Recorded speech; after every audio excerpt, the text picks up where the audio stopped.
Então, muito bem, irmãos. Semana passada estávamos a falar sobre as diferenças entre a nova e a velha aliança, e nós colocamos o assunto da lei em pauta, né? Nós colocamos em primeiro lugar o assunto da lei, passeamos por diversos lugares na Bíblia, falando sobre a questão da lei, e entramos em diversos meandros. E aqui eu quero falar um pouco com vocês, eu vou falar um pouco mais sobre, aprofundar um pouco mais na carta aos Hebreus e nas leis que nós temos existentes na Bíblia, tá?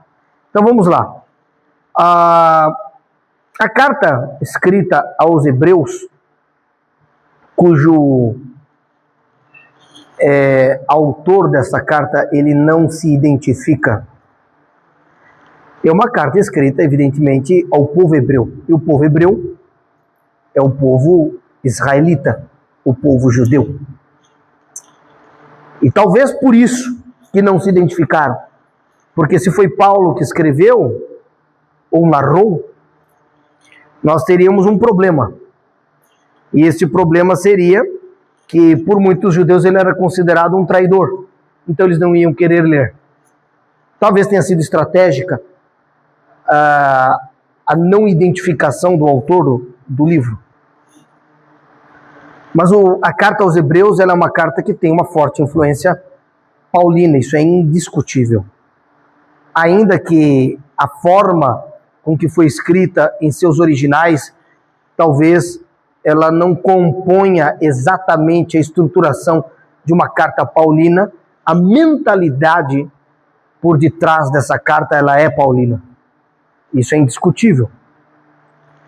E o interessante é que a carta aos Hebreus, ela tem por finalidade a remoção de certas pautas do judaísmo que são extremamente idolátricas, vamos dizer assim, para o povo judeu, e a substituição disso pela suficiência absoluta de Cristo. E você pode perceber que todas as cartas paulinas, elas tendem a trabalhar na mesma direção. Qual? A prova da suficiência absoluta de Cristo. Então, na última vez que eu vim pregar aqui, nós comentamos sobre o povo que estava na Galácia e a carta aos Gálatas, em que Paulo ele fica estupefato, ele fala: quem vos fascinou? Que vocês começaram tão bem no espírito e agora vocês estão terminando na carne. E eu deixei bem claro para vocês, eu estruturei muito bem na palavra e expliquei que na verdade a carne era, dentro do assunto bíblico, a lei, e não só a lei, mas também a justiça própria. Um texto que eu não cheguei a ler, mas que eu vou ouvir a ler hoje, é o texto que está na carta aos Gálatas, até porque quando eu for falar que não só existe a lei de Moisés na Bíblia, na verdade existem muitas leis na Bíblia. Então, a primeira lei que você vai ter é a lei de Moisés, que é a mais bem conhecida. Mas depois Paulo fala de outras duas leis em Romanos 3:27, quando ele fala: onde está, pois, logo a vanglória ou a jactância? E ele mesmo responde no mesmo versículo: foi excluída. O que é a vanglória? O que é a jactância? Eu fiz, portanto eu mereço. Então, foi excluída. E ele mesmo vai dizer por qual lei que ela foi excluída, a jactância ou a vanglória. Aí ele pergunta: pela lei da fé? Não, pela lei das obras? E ele mesmo responde: não, mas pela lei da fé. Então nós vamos ter aí, pelo menos, até este presente momento, 3 leis. Uma é a lei de Moisés, outra é a lei das obras e outra é a lei da fé. E a lei da fé funciona? Tá? Então, este texto, ele é muito poderoso, porque ele fala de leis espirituais existentes na Bíblia. Mais para frente, você vai ter o apóstolo Paulo em Romanos 7 e 8. Ele fala, capítulo 8, no versículo 3, Romanos 8, 2, põe 2 para mim. Ele vai dizer assim, olha que interessante.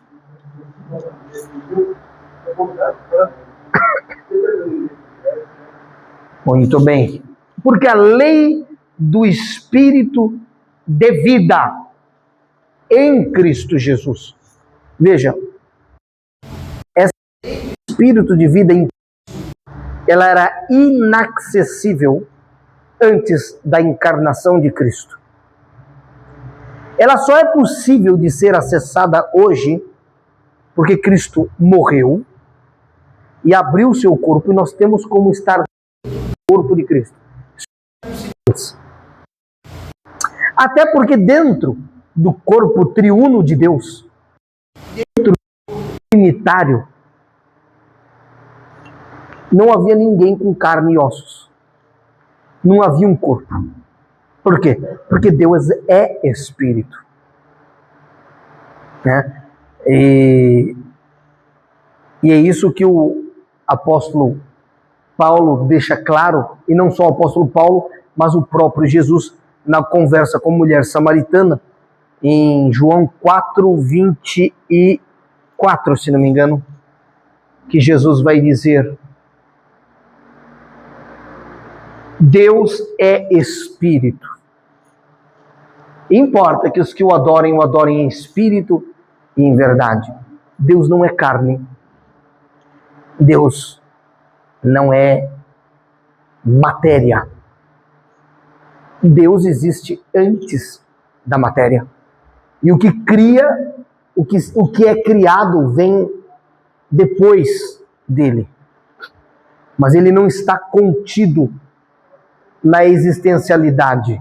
Isto é, só existe aquilo que foi criado. E Deus não foi criado. Portanto, ele é antes daquilo que existe. Ele é antes da matéria. Ele é antes do tempo. Ele é antes do espaço.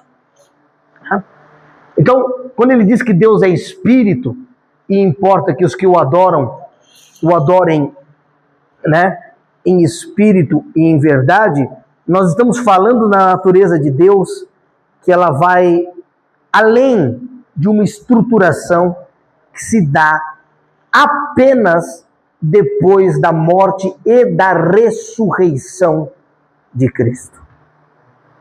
Quando Jesus morre e ressuscita, ele sobe ao céu, ele não vira um fantasma. Ele sobe com o corpo físico que ele tinha. E eu julgo ser este, talvez o maior mistério de toda a Bíblia. É algo que transcende, porque até para os judeus isso seria uma grande heresia.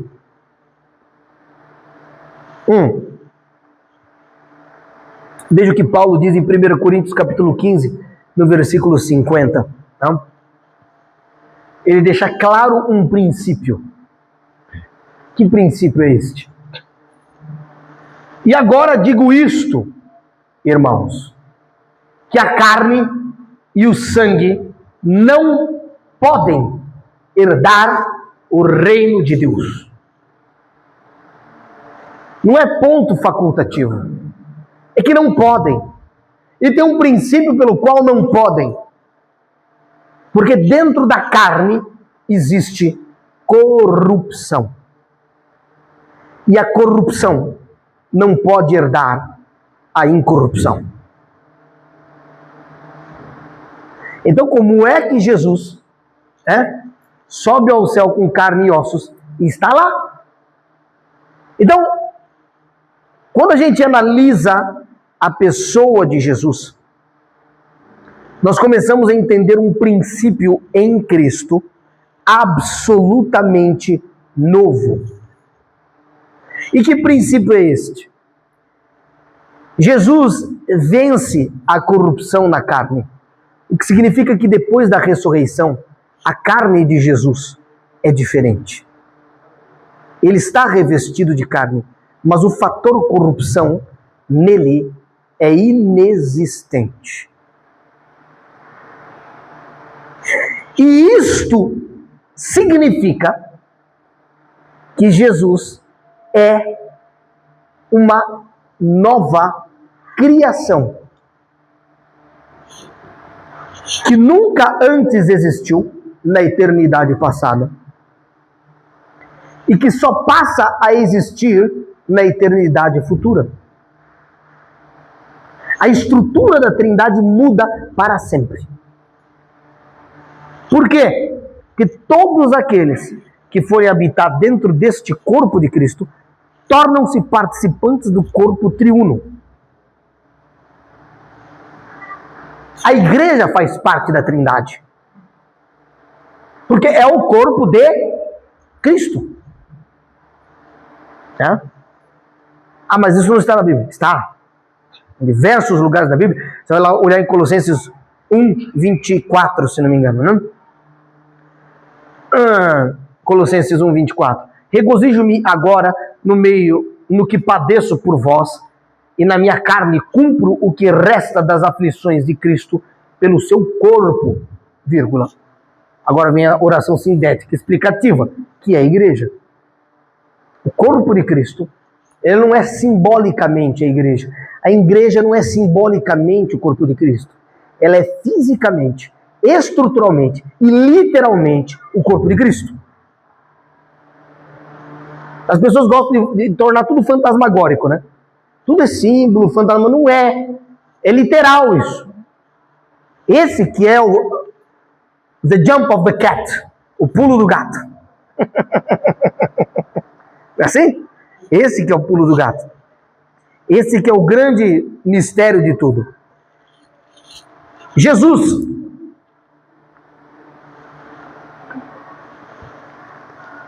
quando ele vem em carne, ele vem completamente como homem. Porque a teologia ela vai fazer um esforço muito grande para tentar divinizar a pessoa Jesus. Não, Jesus era 100% Deus, 100% homem, e isso é um mistério que a gente recebe pela fé. Por quê? A primeira coisa que eu vou apresentar para vocês, que está também no livro de Colossenses, capítulo 2, no versículo 5, que é o versículo central, mais importante sobre cristologia da Bíblia. Ele diz assim, 5. Tendes em vós o mesmo sentimento que houve em 2:5, não. Filipenses 2:5, desculpa. Minha cabeça está falhando. É Filipenses. De sorte que haja em vós o mesmo sentimento que houve também em Cristo Jesus. E agora ele vai começar a falar de um período que antecede, que fala da eternidade passada. E ele vai falar agora qual era a forma que Jesus subsistia antes da encarnação. Versículo 6. Que sendo em forma de Deus, ora, se ele estava em forma de Deus, e ele diz que Deus é espírito para a mulher samaritana, segue-se que ele era espírito. Coeterno com Deus. Coeterno com Deus. Não teve, sendo em forma de Deus, não teve por usurpação ser igual a Deus. E aí você pergunta, por que disso? Que sentimento é esse que houve em Cristo Jesus? Veja, se Cristo está em forma de Deus, usufrui da mesma natureza divina, nós compreendemos, segundo a Bíblia, que a natureza divina, ela é o quê? Está lá em 1 João, capítulo 4, no versículo 7, né? Quando ele diz: amados, amemo-nos uns aos outros. O amor é de Deus, e todo aquele que ama é nascido de Deus e conhece a Deus. E aí no versículo 8, em continuação, quem não ama a Deus não conhece, porque Deus é amor. Veja, esse texto, ele carrega uma importância, talvez epistemológica, muito importante. Ele está falando sobre a natureza ontológica de Deus. Há uma diferença entre ter água. Eu tenho uma garrafa de água na minha mão. Não tem? E ser a garrafa de água.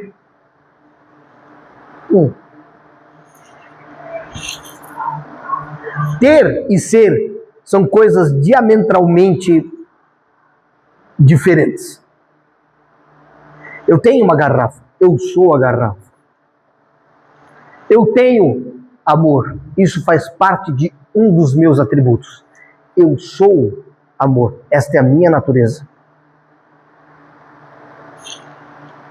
E se eu sou amor, e essa é a minha natureza, né? Segue-se que todos os meus atributos, eles advêm dessa natureza, que é amor.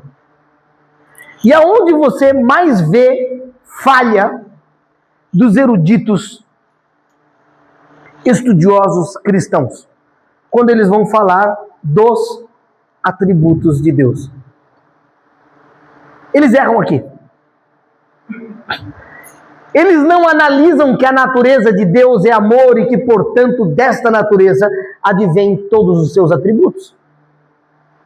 Eles pegam atributos opostos a certas virtudes e colocam dentro de um mesmo ser que eles chamam de Deus. Então, eu vou dar um exemplo para você. Digamos que eu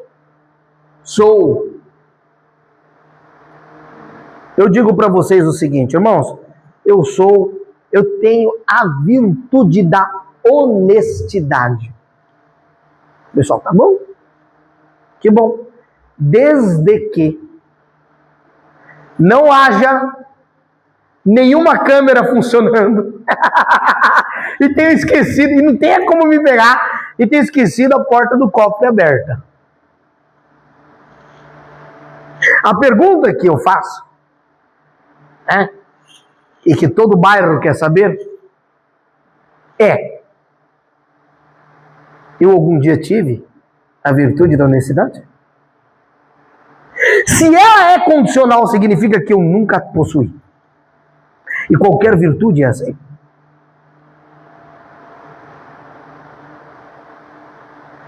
Porque seria ridículo. A câmera não está funcionando, eu roubo dinheiro, gasto todo o dinheiro, depois eu agora retomo a virtude da honestidade, né? E falo, eu sempre fui honesto. Alguém acreditou na minha ladainha?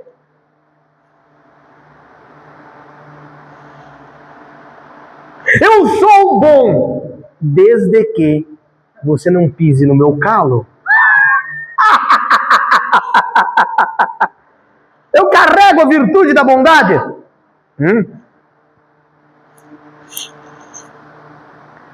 Essa é uma questão muito interessante, porque existe uma relativização tão grande. Quer ver? A terceira carta de João, eu acredito ser, talvez, eu acho que ela é a menor de toda a Bíblia. Não tem nenhuma carta menor que ela. Mas ela carrega umas coisas interessantes. E no versículo 11 do capítulo único, não tem mais um capítulo na carta de 3 João. Então não tem muito como inventar. 3 João, versículo 11. Amado, não sigas o mal, mas o bem. Quem faz o bem é de Deus, mas quem faz o mal não tem visto a Deus. É muito interessante. Não, mas eu amo a Deus. Você ama a Deus? Aí entra mais um princípio. Qual o princípio? 1 João 4:20. Ah, mas então quer dizer que qualquer pessoa que faz o bem tem a Deus? Não necessariamente. Não necessariamente. Mas existe um bem que faz parte do caráter de Deus, que só aqueles que estão em Cristo têm como fazer. Existe um nível de amor que, por mais bem treinado filosoficamente que você seja, você é incapaz de fazer de coração. Tanto que Jesus, quando ele é questionado como homem pelo jovem rico em Lucas capítulo 18, ele fala, bom mestre. Jesus diz, bom, só há um, o meu Pai. E por que Jesus não aceitou ser chamado bom? Porque ele ainda carregava uma natureza que tinha o fator corrupção. E aqui vai entrar uma briga teológica gigantesca. Muitos me crucificariam por estar falando isso, mas eu vou provar para vocês isso. Eu não acredito que Jesus veio aqui, como mostra naquelas figuras católicas, com uma auréola na cabeça e saiu voando, já com uma natureza perfeita. Porque aí todo mundo diria, não, Jesus veio à Terra, mas ele não entende a minha realidade, porque ele veio com uma natureza diferente da minha. E não é o que o escritor aos Hebreus vai nos trazer. A gente já vai chegar lá. O escritor aos Hebreus faz questão de nos analisar a completa humanização de Jesus. Isto é, ele era um ser coeterno com o Pai, mas pelo sentimento do amor, que é a natureza de Deus. E o amor tem definição bíblica e não tem como tentar justificá-lo filosoficamente dizendo que em nome de um amor eu fiz o mal. Porque isso é uma pedagogia que envolve o amor. Não. E eu vou mostrar para vocês a definição do amor de Deus, que também tira essas possibilidades filosóficas. E ele diz, se alguém diz, eu amo a Deus e odeio o seu irmão, é mentiroso. Um amigo missionário, ele estava há 6 meses de se casar. E um amigo dele, isso há muitos anos atrás, isso antes da década de 90, porque a União Soviética ainda estava em pé. E um amigo dele, que era um missionário meio maluco assim que nem eu, falou o seguinte, eu preciso contrabandear um dinheiro para dentro de um país da cortina de ferro. Por quê? Porque o presidente desse país, que é a Romênia, tá? Para quem não sabe. Agora não lembro se foi Ceausescu ou se foi depois dele. Ele era do Partido dos Trabalhadores. Eu não estou brincando, é verdade, tá, gente? Eu não estou querendo fazer política, mas é verdade. Ele era do Partido dos Trabalhadores, foi preso por corrupção, saiu da cadeia, retomou o poder e estabeleceu o comunismo. Gente, a história parece que se repete. Eu não estou brincando. Aconteceu, gente. Aconteceu, é verdade, aconteceu. Não duvidem, aconteceu. Pode estudar depois, vocês vão ver que eu não estou inventando história. E a primeira coisa que eles fizeram na Romênia, depois que tomaram o poder, a coisa não é de agora, né? Parece que a história se repete para os que não conhecem, né? Aí, este homem proibiu, por lei, os cristãos de trabalharem. Então, todo mundo que fosse trabalhar tinha que negar a Cristo. Se você fosse um verdadeiro cristão, você não ia negar Cristo. E se você negasse a Cristo, ainda que você falasse que você era cristão, você negou a Cristo e perdeu. Jesus falou, aquele que me negar diante dos homens, eu o negarei diante do Pai. Acabou. Sua vida vale menos do que negar Jesus. Acabou, gente. Isso aí é inegociável. Então, os verdadeiros cristãos não tinham como trabalhar. Então o que eles iam fazer? Eles pegaram dinheiro romeno, eles iam entrar para levar esse dinheiro contrabandeado para os irmãos romenos para não morrer de fome.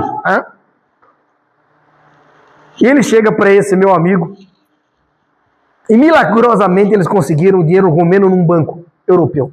Não vou dar muitos detalhes. E aí eles pegaram o dinheiro e ele falou assim: você não quer ir comigo? Esse meu amigo missionário, ele já feito missões em países europeus, mas nunca tinha ido para países perseguidos. E ele pensou bem e falou: irmão, eu vou orar. Ele falou: eu era muito religioso, eu era muito fariseu. Então eu disse: eu vou orar como uma desculpa, porque eu não queria ir, porque ia casar daqui 6 meses, não queria morrer nos comunistas. Né? Você vai casar daqui 6 meses, você vai querer... E ele foi para uma cabana, num lugar muito frio, uns 10 abaixo de zero, na Europa, e ele entrou naquela casa onde não havia tecnologia nenhuma. Era uma casa de madeira, um chalé de madeira, no meio da mata, onde não tinha acesso a nenhuma tecnologia, nada. E naquela época também não tinha celular, nada dessas coisas, né? E aí ele começou a andar e falar: Deus, eu te amo. Ele fez 3 dias de jejum. No 3º dia ele estava falando: Deus, eu te amo. Deus, eu te amo. E de repente ele ouviu a voz de Deus audivelmente: pare de mentir para mim. Você está há 3 dias repetindo incansavelmente a mentira de que você me ama. Ele falou: mas como, Senhor? Ele se quebrantou na hora. E a resposta de Deus foi muito radical, mas eu vou compartilhar com vocês. Deus disse para ele: se você não está disposto a entregar a sua vida pelos irmãos romenos e amá-los como eu te amei, não minta que você me ama.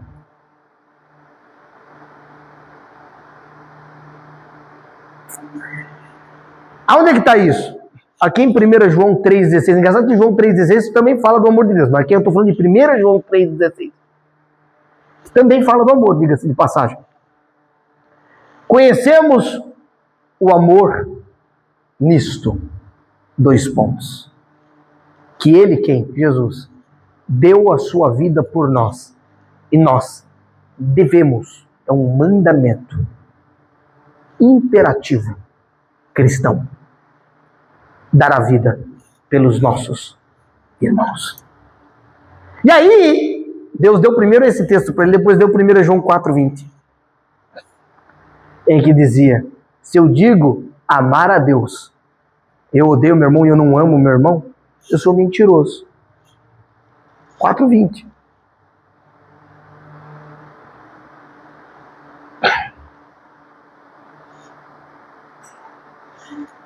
É mentiroso, pois quem não ama seu irmão ao qual viu, como pode amar a Deus a quem não viu? A carta de 1 João, é uma tratativa violenta sobre o amor. E ela tira dúvidas acerca do amor, como sendo um amor, eu vou fazer um mal para justificar, porque eu amo, eu estou fazendo esse mal. Não existe fazer mal em nome do amor. E a Bíblia vai deixar isso claro, tá, gente? Olha aqui, em 1 João capítulo 2, verso 9.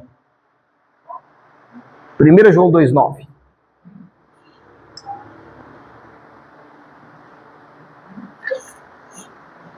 Aquele que diz que está na luz e odeia o seu irmão, até agora está em trevas.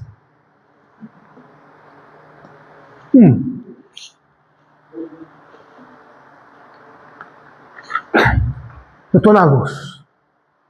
Eu tenho Deus. Mas eu te odeio. Eu estou falando algo que é contrário à virtude do amor que eu professo. O ódio e o amor não coexistem.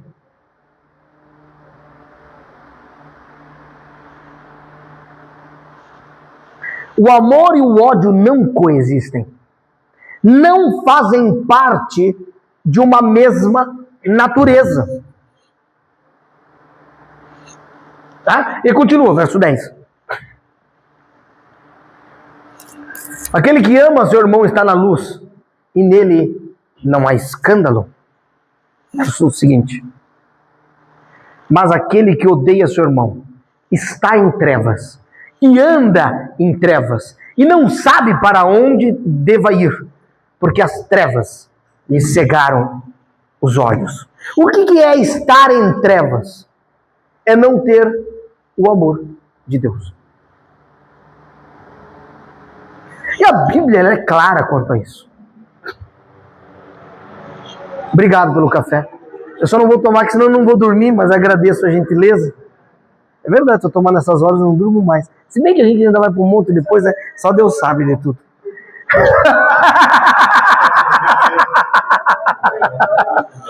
Os irmãos aqui não são de brincadeira.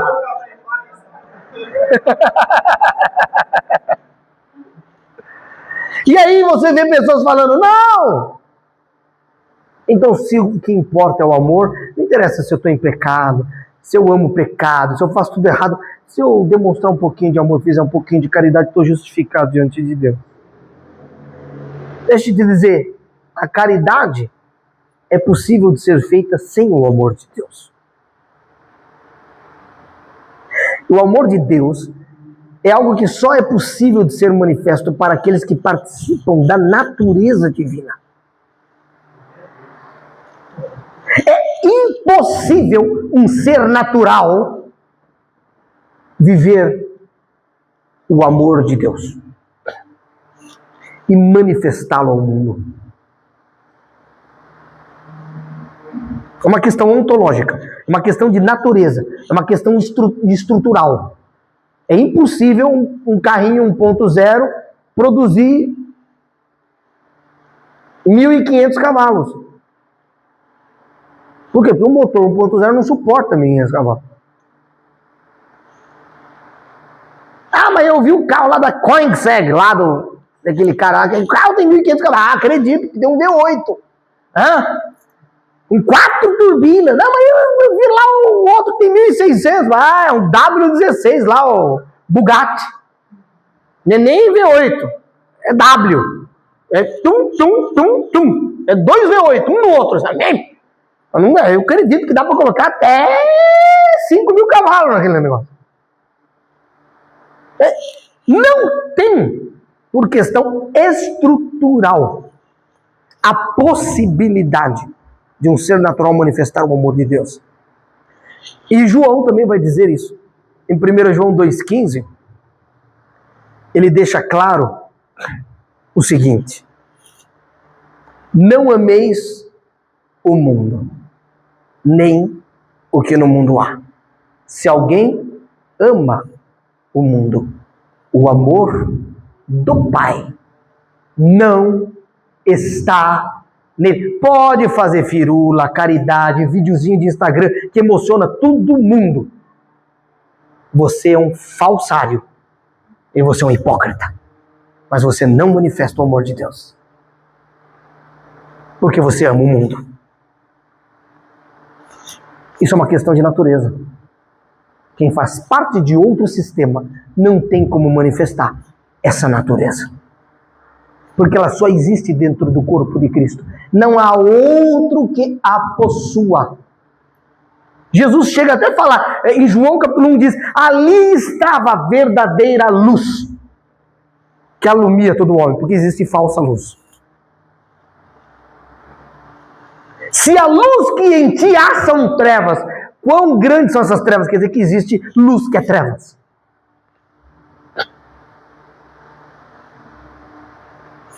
Pois é. Como dizia minha avó, nem tudo que reluz é ouro, Abner. É verdade. Já dizia minha avó, e a mãe dela já dizia para ela, isto é, a minha bisavó. Nem tudo que reluz é ouro. Nem tudo que brilha é a luz do Pai. Existem luzes que não vêm do Pai. E a Bíblia deixa isso claro. Muito bem. Entendendo que é impossível que eu ame e odeie ao mesmo tempo. Digamos que eu tenho a virtude da fidelidade. É uma virtude, sim ou não? O contrário não é uma virtude. Aí eu chego para minha esposa, estou falando numa suposição, e falo assim: querida, eu tenho a virtude da fidelidade. E ela fala: e eu tenho a virtude do amor, eu te amo incondicionalmente. Mesmo se você me trai, se não me trair, eu vou permanecer te amando até o fim. Bom, dentro dessas condições eu abro mão da fidelidade e lhe traio. Isto é, a sua fidelidade estava condicionada à permanência da sua mulher te amando, e só sob a ameaça dela deixar de te amar, você seria fiel a ela. Algum dia você foi fiel? Se você abriu mão em algum momento, você algum dia foi? E como você pode dizer que você é amor, e se alguém pisar no seu calo, você se transforma no ódio?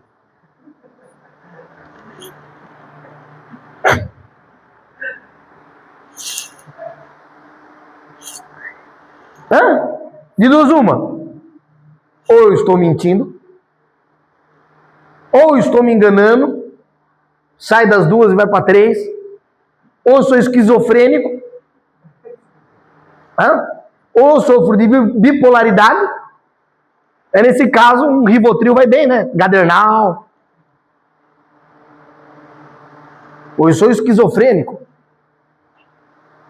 O esquizo é palavra grega que vem de dividido. Múltiplas personalidades. Agora veja, é impossível que isso aconteça. Por quê? O ódio é trevas. O amor é luz. É por isso que em 1 João 1,5, João vai mais uma vez falar da natureza de Deus. E esta é a mensagem que dele ouvimos e vos anunciamos: que Deus é luz, e nele não há trevas nenhumas. Não há falta de amor em nenhuma parte da infinitude de Deus. Não há. Porque é uma questão estrutural de natureza. Deus é amor. Deus não tem amor.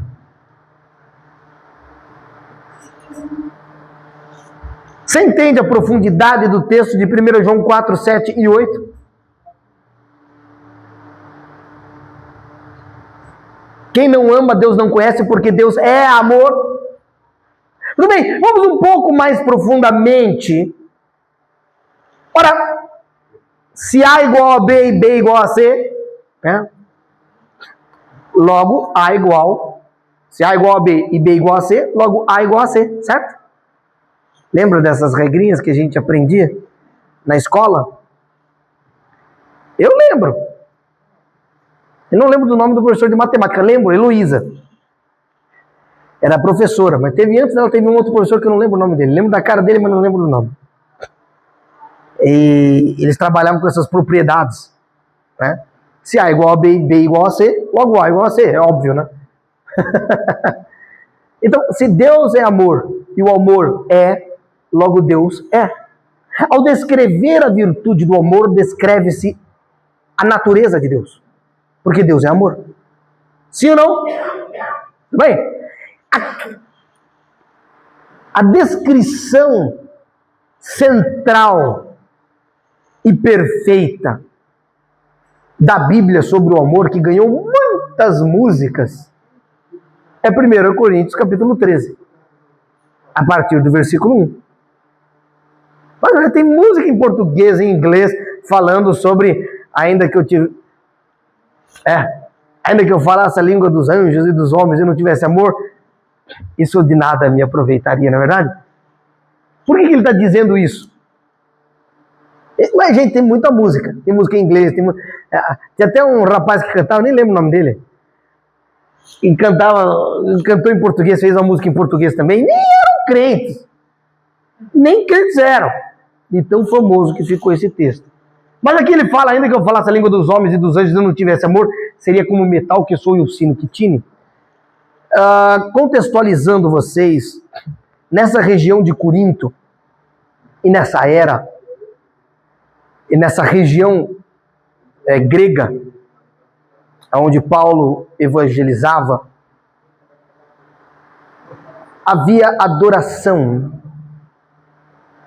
a deuses pagãos. Claro que nós não estamos falando da Grécia. Grécia, nós estamos falando ali da cultura greco-romana.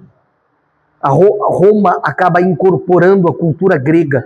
Então os deuses gregos são os deuses romanos, com nomes ligeiramente diferentes, como por exemplo, Dionísio é o deus do vinho e do sexo.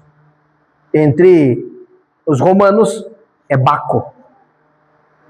E em adoração a esses deuses, nessa região onde estava Corinto, e onde Paulo escreve essa carta, e nesse momento em que ele escreve, toda aquela cidade, uma vez por ano, pegavam pedaços de metais e eles batiam 24 horas esses metais uns contra os outros, em adoração a esses deuses falsos.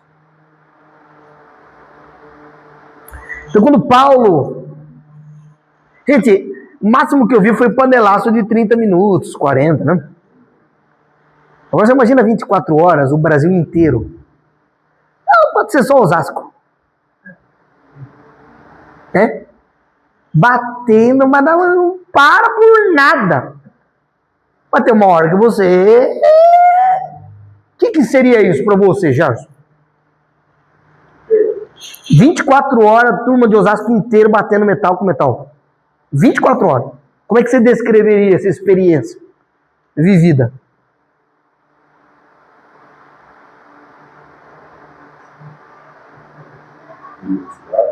Oi? Religiosidade. O que você, se você estivesse vivendo e ouvindo isso, o que você diria, Gisele? Oi? Tortura. Veja, tortura. O que você diria? Depois disso, eu pergunto pelo amor de Deus. Não. Sem saber do amor de Deus. Você está vivendo em Osasco, tem 24 horas de panelaço. Perturbado. E você? Loucura. Oi? Loucura. Uma dúvida. Ficaria com a atenção. Eu teria acesso à atenção? Não. Você está em Osasco. Todos os seus vizinhos estão tocando 24 horas metal com metal. Você não tem escolha. Você está no meio. Como é que você descreveria essa experiência? Importunação. Importunação. E você? Não aguento mais. Quer dizer, insuportável. Então, em outras palavras do que Paulo está dizendo aqui, toda e qualquer comunicação, desde que ela seja angelical ou humana, se ela for sem amor, para Deus, ela é um barulho louco, insuportável, religioso.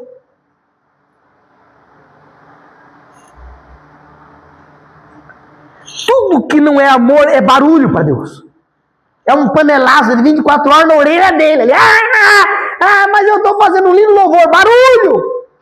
Todas as pessoas mais afinadas que existem está justificando a injustiça com uma fé semântica. O que é fé semântica? É fé de declamações bonitas. A semântica é a capacidade de declamar. Olha que coisa linda.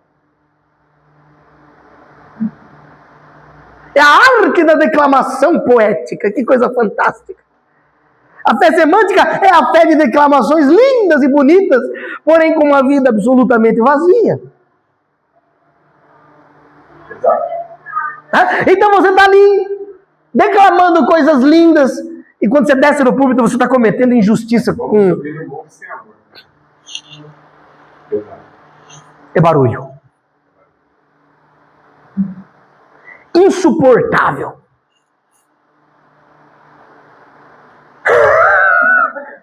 Tudo que é sem amor é barulho ao ouvido de Deus. Barulho, chato, horrível. E ele continua no versículo 2. E ainda que eu tivesse o dom de profecia e conhecesse todos os mistérios, toda a ciência, ainda que eu tivesse toda a fé de maneira que eu transportasse os montes, e eu não tivesse amor, eu não seria nada. E calma. Se eu chegar aqui e falar garrafa desaparecer, todo mundo aqui ia achar que eu sou um grande homem de Deus. Por causa dos sinais. Só que esse texto está dizendo que os sinais, qualquer que seja, como verdadeiro diante de Deus, se não participar dessa natureza chamada amor.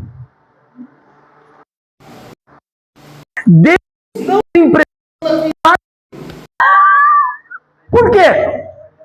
Porque Deus é um ser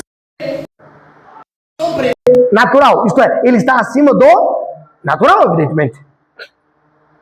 Ora, se Deus é um ser, né, sobrenatural, veja, o agir natural de Deus, para nós, é sempre sobrenatural. Ora, se qualquer movimento que Deus faça é sobrenatural, ele vai se impressionar com o sobrenatural? Jesus nunca se impressiona com milagres. Jesus se impressiona com a quantidade de fé em cada coração, para que o milagre pudesse ser proporcionado. Você só vê 2 vezes Jesus se impressionar. Uma é pela pouquíssima fé manifestada em sua terra natal, ali no comecinho de Marcos 4, 5. Ele pode operar poucos milagres ali por causa da incredulidade. E aí, quando ele fala, um profeta não tem honra senão na sua própria terra. E ele se impressiona com o centurião. Ele fala, não vi tamanha fé em todo Israel. Os discípulos chegam para Jesus e falam, olha o tamanho desses monumentos. Jesus se impressiona? Jesus não só não se impressiona, como fala, vai ficar pedra sobre pedra, vamos embora.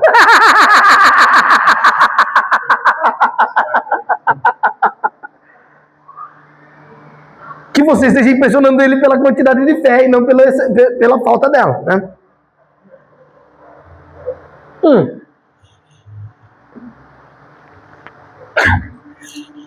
Então você está aniquilando a fé? Não. É impossível você acessar essa fonte de amor sem fé. Existe uma simbiose entre a fé e o amor. Quer dizer, um depende do outro. Você não tem como acessar essa fonte eterna de amor sem a fé. E se essa fé for sem amor, ela é inválida e vazia. Agora veja, versículo 3. E ainda que eu distribuísse toda a minha fortuna para sustento dos pobres, isso aqui é o quê? Caridade. E ainda que eu entregasse meu corpo para ser queimado e não tivesse amor, nada disso me aproveitaria. O que mais se vê hoje é caridade sem amor. Esses dias eu estava vendo que a maior parte dos bilionários fazem caridade para pagar menos imposto. Eu não estou brincando. Cara, você tem que ver as contas. É uma coisa fantástica. Por que o cara... virei um colecionador. Não, o cara não é colecionador coisa nenhuma. Ele só está querendo proteger o patrimônio dele. Ele não vai pagar imposto sobre patrimônio histórico. Então, se ele comprar um carro que agora se tornou patrimônio histórico, esse carro vai valorizar e não tem imposto sobre o carro. Aí você vai olhar a garagem do cara, o cara nunca viu nem carro. O cara tem 50. Ele está protegendo o patrimônio dele. E assim no Brasil aqui também, tá? Se o carrinho é placa preta, já não paga mais imposto. Opa! Tá valorizando melhor do que o CDB do Banco Master? Que pegou muito troço, então eu já vou investir. Porque quanto mais... Se ele pega esse carro e faz uma doação de caridade para você. Ele está fazendo uma doação para uma instituição de caridade. Tem imposto? Não. Então, como transferir o meu patrimônio sem ser taxado? Eu não estou indo contra os multibilionários, porque Jesus falou que nós estamos isentos de imposto. Não sei se você sabe disso. Depois vão me perseguir aqui. Meu Deus do céu. Mas sabia que Jesus fala que só tinha que pagar imposto por causa do escândalo. Mas Jesus fala que a gente não precisa pagar. Quando o Pedro vai pegar a moeda na boca do peixe, que tem dois momentos diferentes. Tem um momento que coloca Jesus contra a parede e fala: você paga imposto ou não paga? Quem está falando? Os fariseus. Jesus está ali contra a parede e fala: pega a moeda. De quem é a cara? Ah. Então, dai a César o que é de César e a Deus o que é de Deus. Foi embora. Porque se ele falasse, tem que pagar imposto, fala, você é rei, porque você se diz o Messias, e você paga imposto, então você não é verdadeiro rei. Se ele falasse, não, olha, está incentivando as pessoas a não pagarem imposto, vamos denunciá-lo para Roma e Roma vai matá-lo. Então Jesus estava entre a faca e o punhal. Agora, os publicanos que não eram fariseus chegam para os discípulos de Jesus, Pedro, e falam assim, então o mestre paga impostos, aí eles entram onde Jesus está, e Jesus os interrompe. Jesus chega e fala, Pedro, agora só está Jesus e os discípulos, não tem mais ninguém. Jesus chega e fala assim, Pedro, de quem cobram os impostos os reis? Aí ele diz, dos alheios, quer dizer, dos outros, ou de seus filhos? Já viu o príncipe pagando imposto para o rei? Ele diz, dos alheios, dos outros, por certo. Ele fala, portanto, os filhos estão livres. Mas, para que não haja escândalo, vai até o mar. Você vai achar um peixe lá. Pega a moeda e paga o imposto por mim e por você. Então Jesus está falando, vocês fazem parte de um outro reino que não está submetido ao reino da terra e que, portanto, você não precisa pagar imposto. Pronto, falei. Depois vão me perseguir, mas Jesus disse, está dito e ninguém pode apagar. Não é pecado. Não pagar imposto. Aliás, é legítima defesa. Eu não estou culpando os multibilionários. Estou aqui na esfera terrena falando com vocês. Mas Jesus também falou sobre o assunto, então tem direito de falar.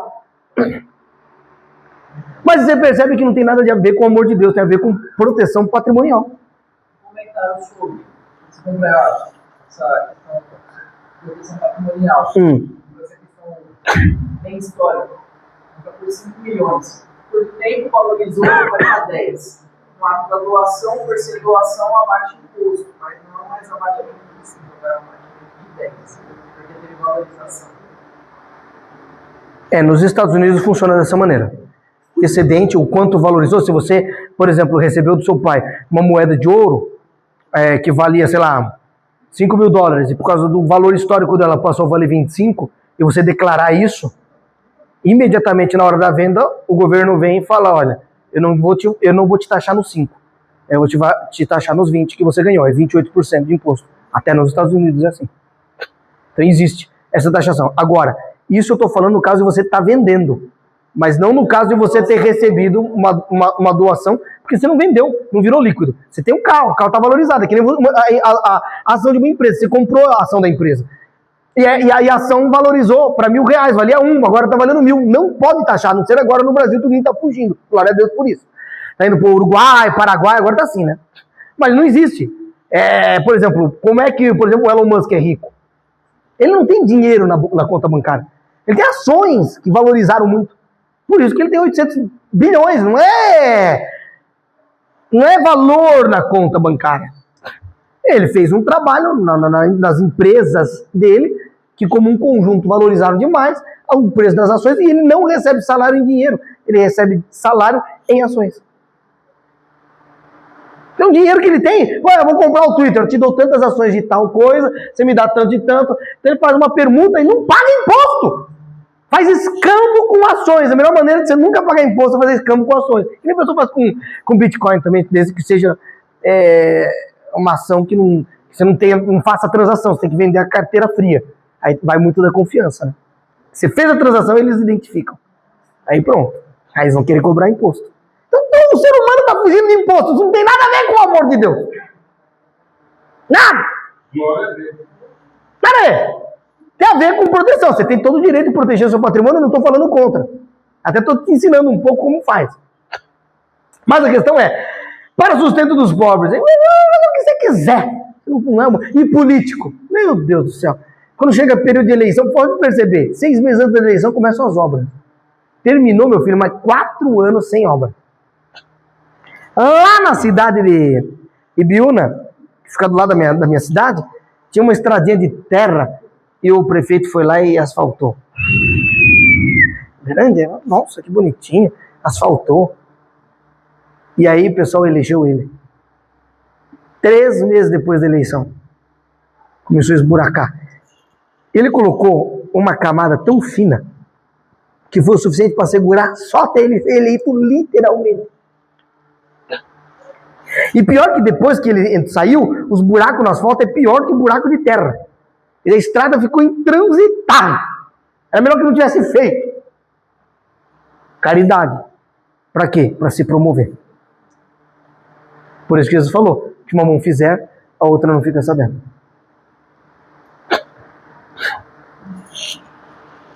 Muito bem. Nem todo mundo que faz caridade tem o amor de Deus. Por exemplo, o espiritismo. Eles não creem que nós somos justificados pela fé. Eles acreditam que nós somos justificados pelas obras. Quanto mais boas obras você faz, mais você evolui para que na próxima encarnação você evolua como um espírito mais evoluído e assim por diante. Não é verdade? Então, eles fazem o bem pela barganha de reencarnar melhor. Se eu não fizer a caridade, sois salvos pela caridade, eles acreditam assim. A Gisele foi do espiritismo, não é? Aí, antes de se converter. Então eles querem fazer a caridade. Eles têm algum amor de Deus? Eles até tentam ter a aparência de... Porque eles têm que fazer o bem. Uma vez um construtor que eu conheço, ele tem uma empresa construtora, ele conhecia os filhos do famoso multimilionário George Soros. Os filhos dele, o Alex Soros e mais um outro que ele tem. E ele perguntou, e ele descobriu que o George Soros é quem financia no mundo inteiro ideologia de gênero, aborto, tudo que você pode imaginar de ruim que existe na política mundial é financiado por esse cara, mais uns outros bilionários aí. Nada disso veio dos pobrezinhos, tá, gente? Só para ficar bem claro. Ah, porque os pobres... Não. Quem financiou essa ideologia? Tudo multimilionário. Nunca vi nenhum pobrezinho dar início a nenhuma delas. Muito bem. E ele falou, por que ele, ao se aproximar da família, descobriu que eles faziam muitas obras de filantroia e de caridade. E o George Soros é judeu, cabalista. Cabala é meio que uma urucubaca judaica. Pronto. É espiritismo judaico. Assim como o sofismo, os sofistas são o esoterismo islâmico. E por aí vai. Cada um tem o seu esoterismo reencarnatório de religiões diferentes, místicas. Aí você tem aí várias vertentes. Aí ele falou, por que você faz a caridade? Ele falou, porque eu quero de primeira classe quando eu reencarnar. Era só por causa disso. Barganha.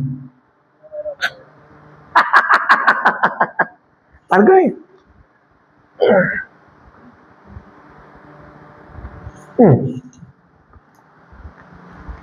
A partir desse versículo, começando no versículo 4, de 1 Coríntios capítulo 13, vão começar os 15 atributos do amor de Deus. Eles vão definir quem Deus é. Primeiro aqui, ele falou da importância do amor. Ele falou que o amor é imprescindível. E agora ele vai começar a falar sobre o que o amor é. E que, portanto, Deus também é. Então ele começa dizendo, o amor é sofredor. Deus, na eternidade passada, nunca ignorou o sofrimento humano.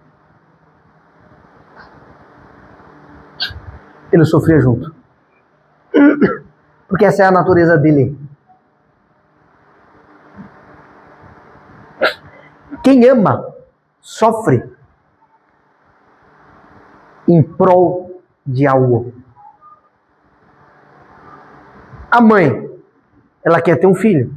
Ela tem um filho. É algo traumático. Ela sofre. Sai ali do hospital com dores, mas já está amamentando o filhinho. Ela sofre.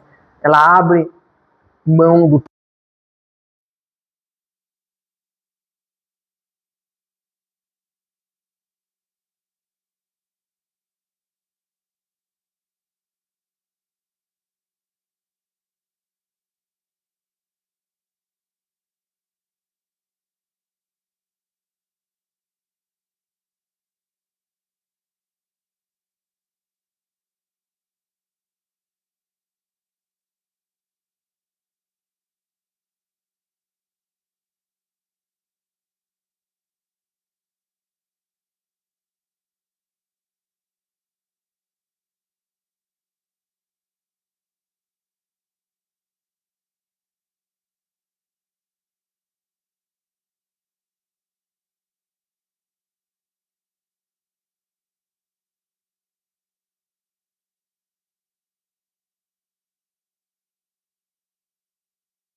Verso 5. Não se porta com indecência, não busca os seus próprios. E essa é a característica central que explica por que Jesus veio ao mundo e por que Deus enviou a Cristo.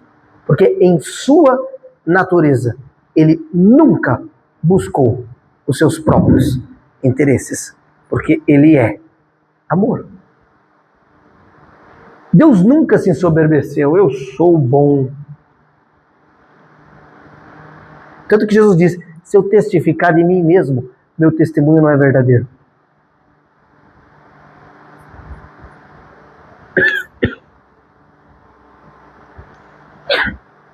Não se irrita.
muito bem.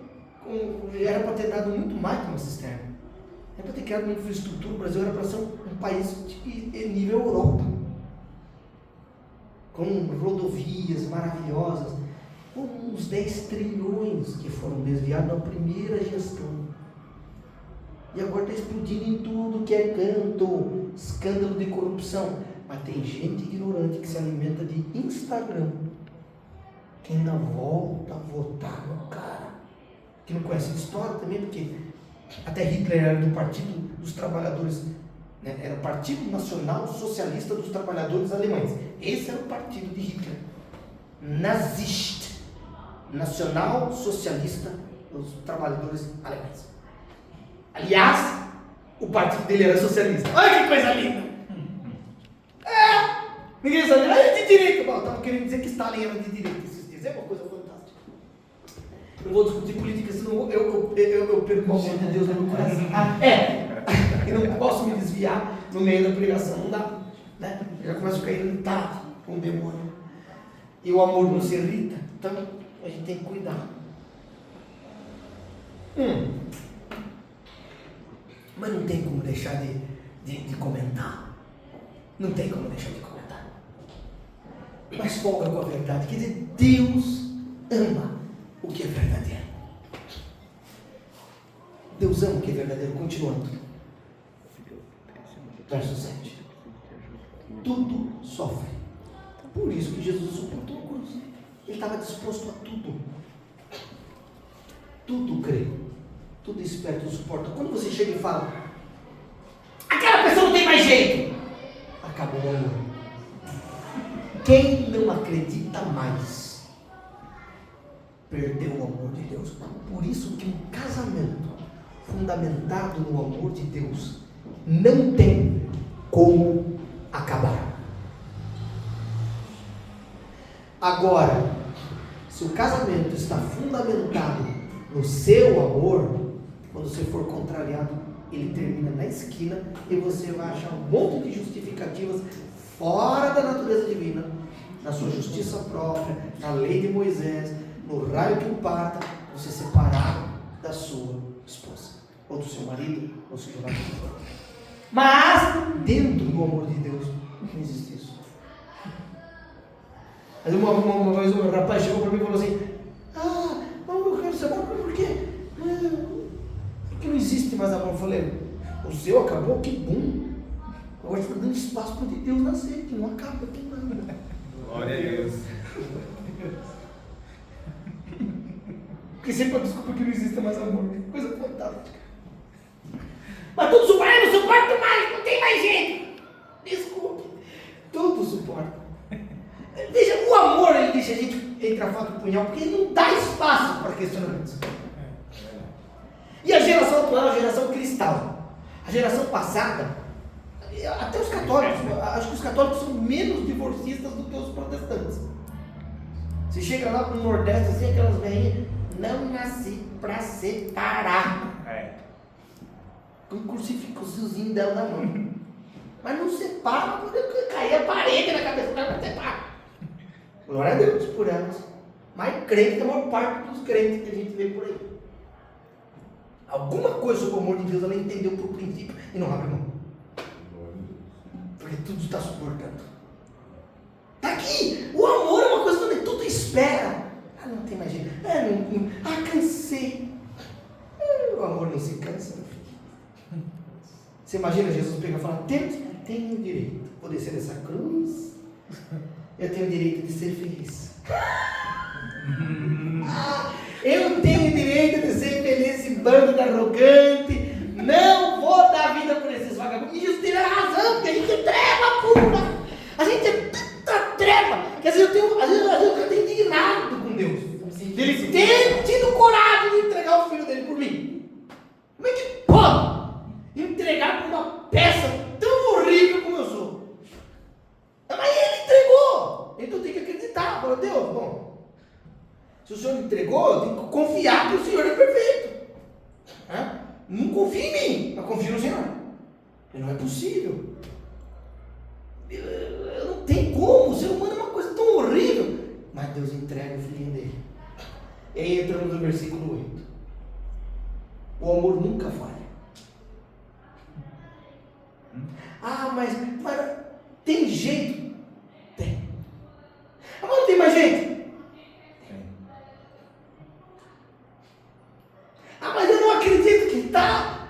O amor nunca falha. Mas de que amor está falando? O amor de Deus, incondicional. E com certeza eu tenho um desprezo absurdo. Os meus tataravós vieram da Sibéria, Rússia, antes da Revolução Bolchevique. Quer dizer, antes da Revolução que levou a Rússia a se tornar a União Soviética comunista. E só Lenin, ele praticou o Holodomor na região da Ucrânia. Ele estatizou os meios de produção a lá, um comunismo jurássico mesmo. E 1/4 da população morreu de fome. 1/4 da população morreu de fome. Eu não estou brincando. Gente seca, milhões de pessoas secas caindo nas ruas de fome. Vocês não têm ideia do que eu estou falando. É óbvio que quem estudou um pouquinho de história e não está se alimentando desses energúmenos retardados mentais dos professores brasileiros, de universidades brasileiras e escolinhas brasileiras, e o seu filho está lá tendo lavagem cerebral, se você não estudar para desconstruir, ele vai se tornar um comunista ignorante. É evidente que eu tenho um desprezo absoluto por tais ideologias. É evidente, porque eu tenho o mínimo de cultura para saber que não tem como dar certo em nenhum país em que tentaram, usando os mesmos meios que estamos usando aqui no Brasil. Não muda em nada. Mas quem não estuda é ignorante, por isso que querem tornar cada vez mais ignorante a população brasileira, porque não haja quem pense e aceite o que entrar. Uma vez, certa feita, Stalin pegou uma galinha e começou a arrancar as penas dela, e começou a voar sangue. E os generais dele ficaram olhando o que ele estava fazendo, né? Stalin foi o cara.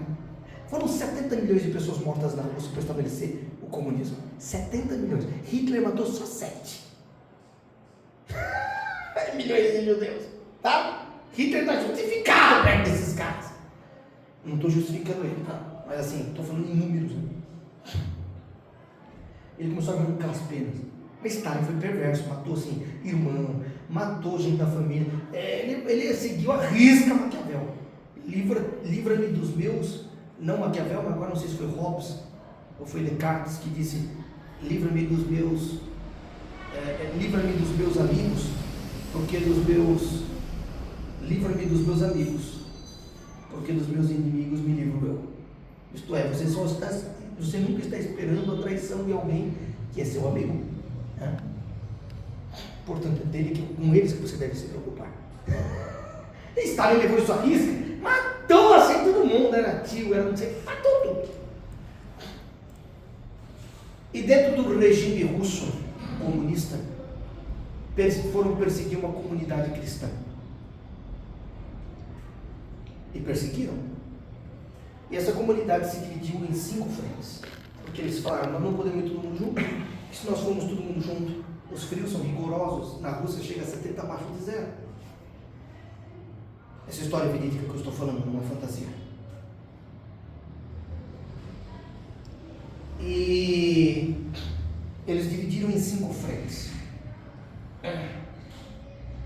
Porque se pegassem todo mundo junto, haveria menos chance se eles estivessem em 5 frentes diferentes. E uma moça com o seu irmão, uma moça nova, tinha seus 14 anos, e o seu irmão foram por uma das frentes. Infelizmente, ambos foram alcançados por soldados soviéticos. E estes mataram o irmão dela e a estupraram, até que eles considerassem ela morta. E foram embora. mas ela não tinha morrido. Ela se recompôs, checou que de fato o irmão estava morto e continuou a caminhada. Muitos dias depois de caminhada, ela encontra um soldado semi-morto no gelo. Quando ela checa, é um dos soldados que havia estuprado e matado seu irmão. Ela pega esse soldado, arrasta ele, coloca ele perto do fogo, cuida dele até ele se recuperar. E quando ele se recuperou, ele olhou para ela, reconheceu ela e disse: você sabe quem eu sou? Ela falou: sim, eu sei quem você é. Ele disse: então por que você me ajudou? Ela disse: porque Deus colocou dentro do meu coração um amor incondicional dele. E ele te amou naquela cruz há 2000 anos atrás e pagou por todos os seus pecados. E o soldado disse: se Deus é capaz de colocar amor no seu coração para você perdoar e me amar, Ele é capaz de me libertar. E eu quero Ele como meu Senhor e Salvador. Quando eu estou falando do amor de Deus, eu não estou falando de nada menos do que isto. Eu não creio nesse amorzinho de novela como o amor de Deus.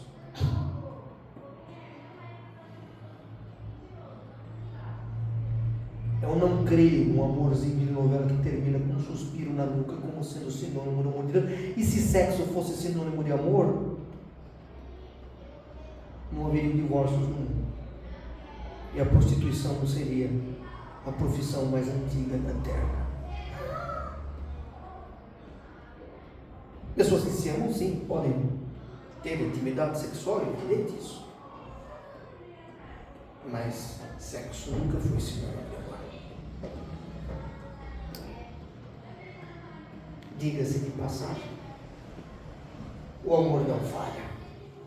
Ah, mas não tem jeito, um comunista, mesmo eu desprezando de toda a minha alma a ideologia comunista, existe redenção para toda a peste comunista de todos os seres humanos convencidos dessas ideologias estúpidas, tirânicas, destruidoras, miseráveis.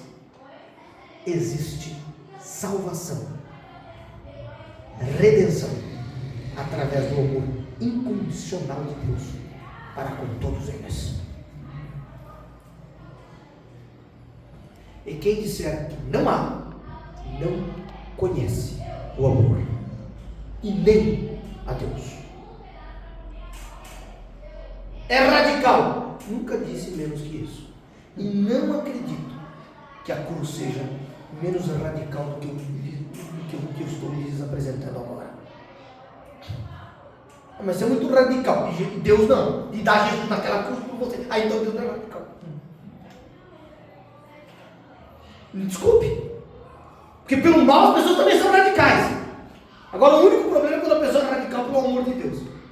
Ou pelas coisas que são certas, puras, justas. Aí é problema. Aí é fanatismo. Pois então eu sou deliberadamente fanático. Deliberadamente. Ah, você é louco? Que bom que a Bíblia já convida a gente para ser louco mesmo. Tá aqui, ó, 1 Coríntios, capítulo 3. Tá aqui, ó, vai cair em cima, vocês viram, né? Eu virei e caí em cima. Aqui, ó, verso 18. 1 Coríntios 3, 18. Coloca aí, Jesus.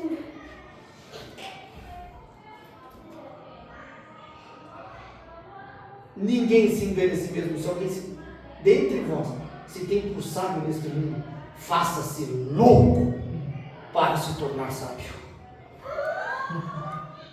Porque a loucura de Deus é mais forte do que a sabedoria dos sábios deste mundo. Porque a loucura de Deus, ela opera dentro do amor. E o amor que eu acabei de falar para vocês, de fato é loucura, mas é a natureza de Deus e a única coisa que vence as trevas.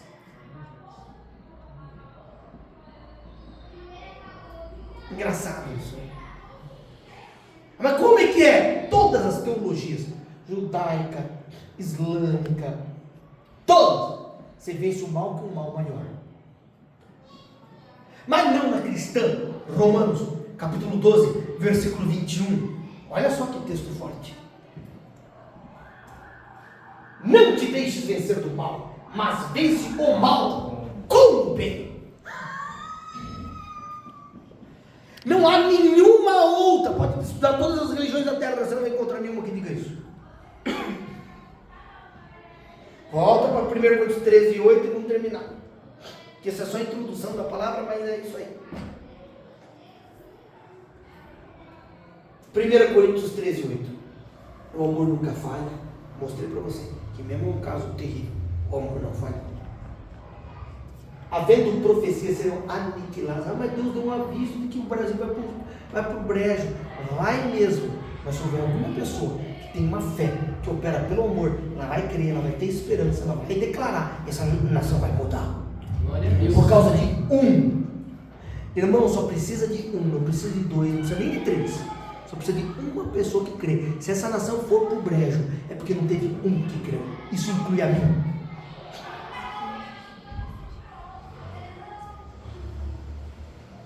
Só precisa de um. Não estou falando de 10.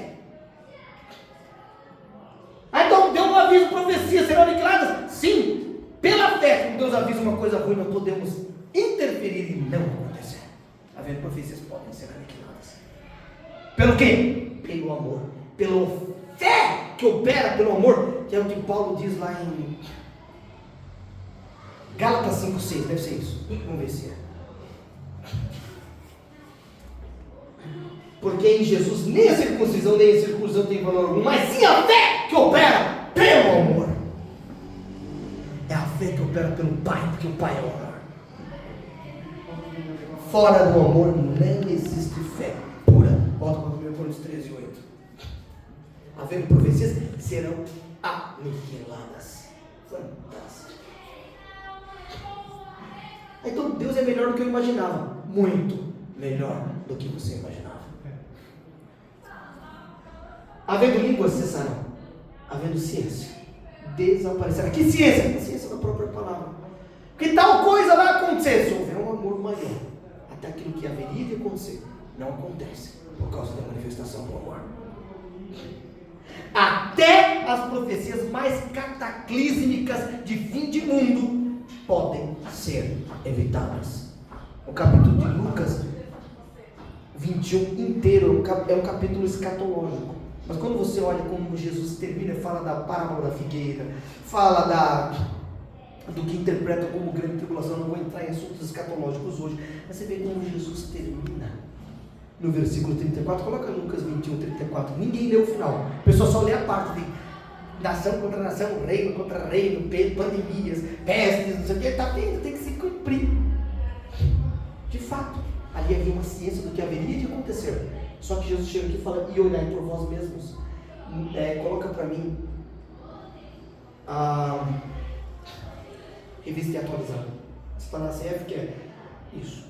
Agora por vós mesmos, para que nunca vos suceda que o vosso coração fique sobrecarregado com as consequências da orgia, da embriaguez e das preocupações deste mundo, para que aquele dia não venha sobre vós repentinamente como um laço. Verso 35. Pois há de sobrevir sobre todos os que habitam sobre a face da terra. Todos esses avisos que ele deu no capítulo inteiro. Depois você lê em casa o capítulo que você vai saber do que eu estou falando. Vigiai, pois, a todo tempo, orando para que possais escapar. Não é possível escapar de todas essas coisas que havem acontecido.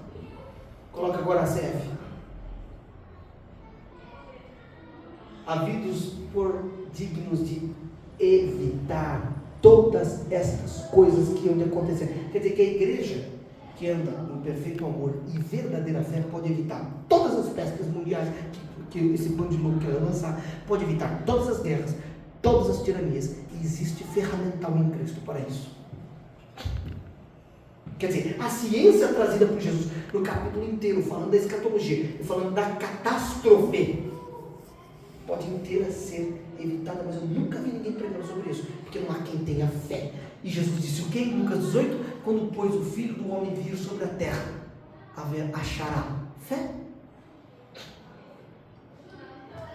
E se não há fé, também não há o amor genuíno do Pai, porque o amor tudo crê. Aí você vê o cara falando, não tem como mudar. Ele não acredita que o amor de Deus é maior do que a ciência da palavra.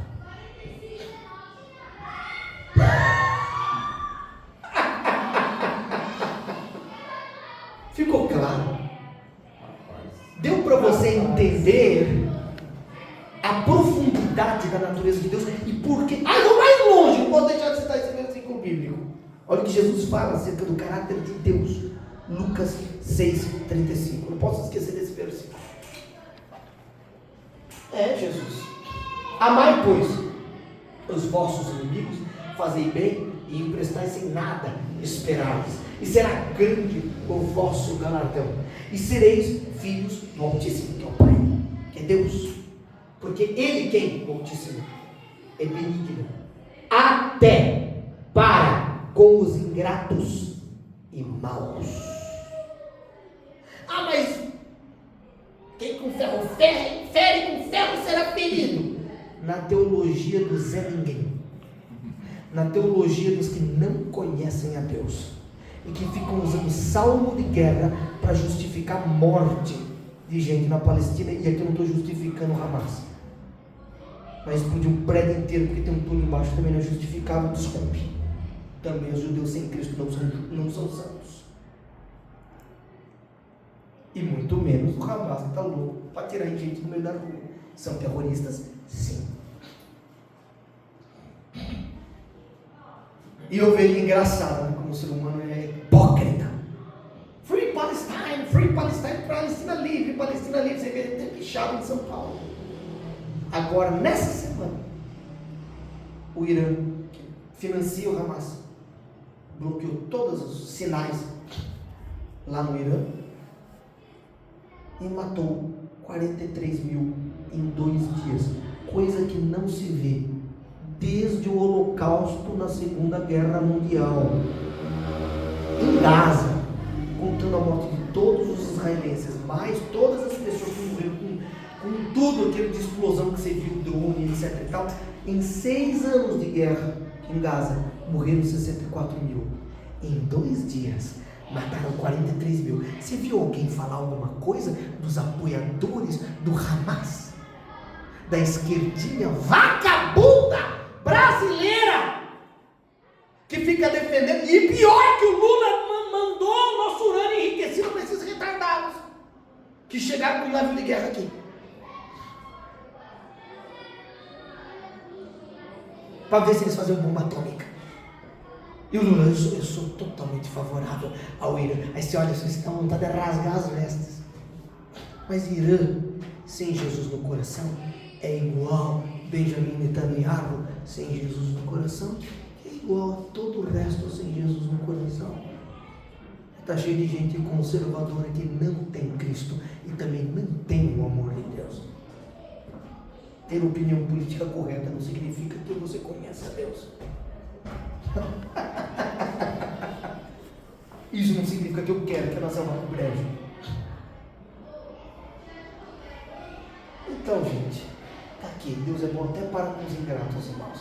Se um cara ruim desse se converter, Jesus salva, Jesus transforma e Jesus usa poderosamente.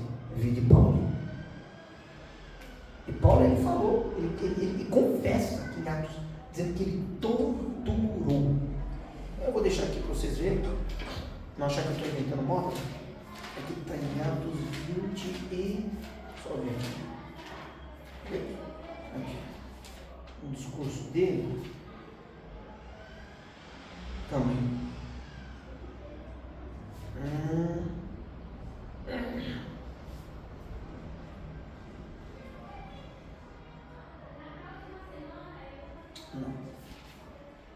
Calma aí. Calor.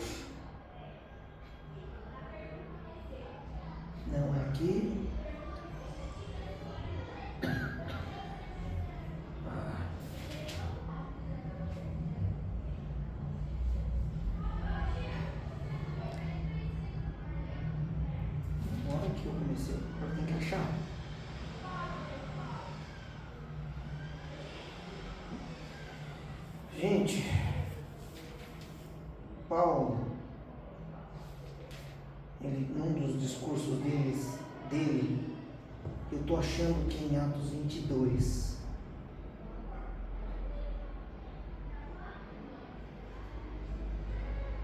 ele fala assim, isso, Atos 22, isso, Atos 22, 1 mesmo. Engraçado que eu tinha passado para Atos 22, batido. Ó, meus irmãos, pais, ouvi agora a minha defesa perante vós.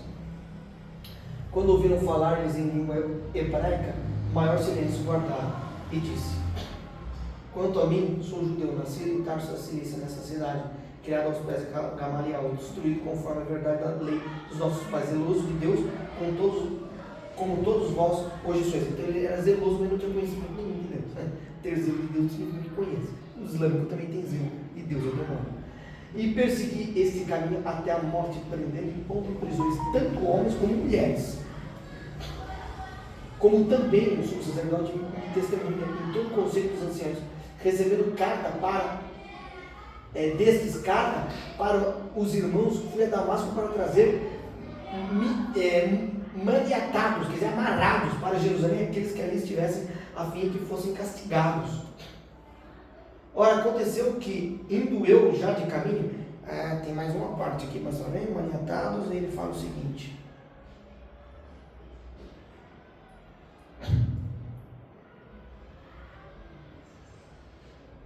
apressa-te a sair de Jerusalém.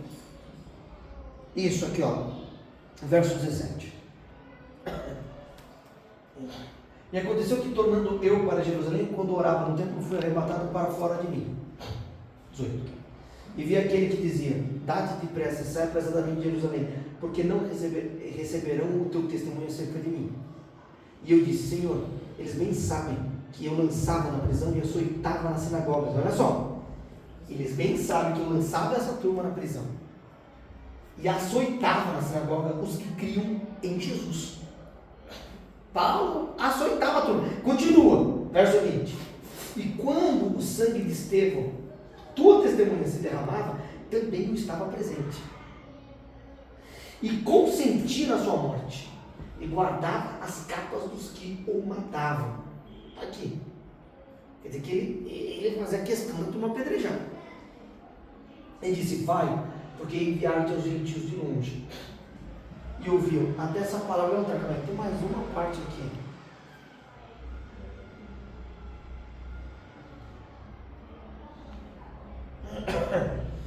Será que é essa? Será que é essa? Esse discurso de Paulo? Sim. É que tem um dos discursos de Paulo que ele conta sobre como ele, talvez eu teria que ler o capítulo inteiro, mas que ele vai dizer que ele fez muitos negarem Cristo na tortura. E eu achei que era bem aqui, gente. Talvez eu tenha passado por cima, sabe? No celular você não consegue achar a palavra-chave? Talvez. É que é bem específico, não sei direito. Deixa eu ver aqui. Não sei se eu vou colocar blasfemar, vai dar certo?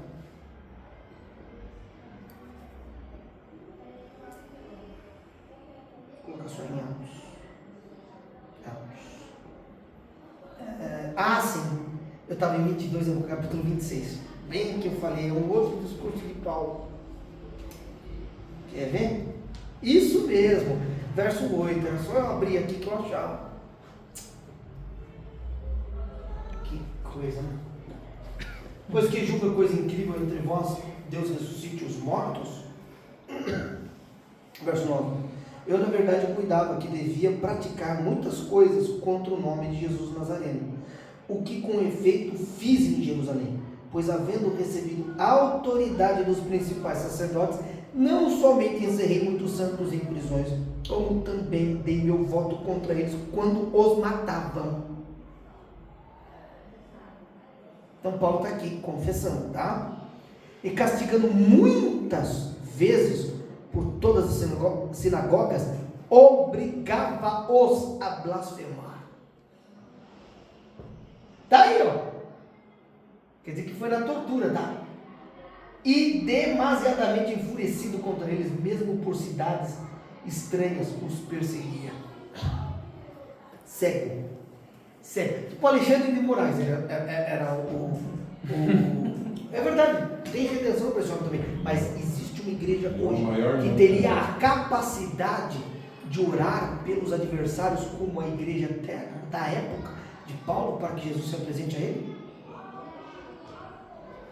Não, porque são todos frouxos na fé e no amor. A ciência enche, o amor edifica, diz o apóstolo Paulo.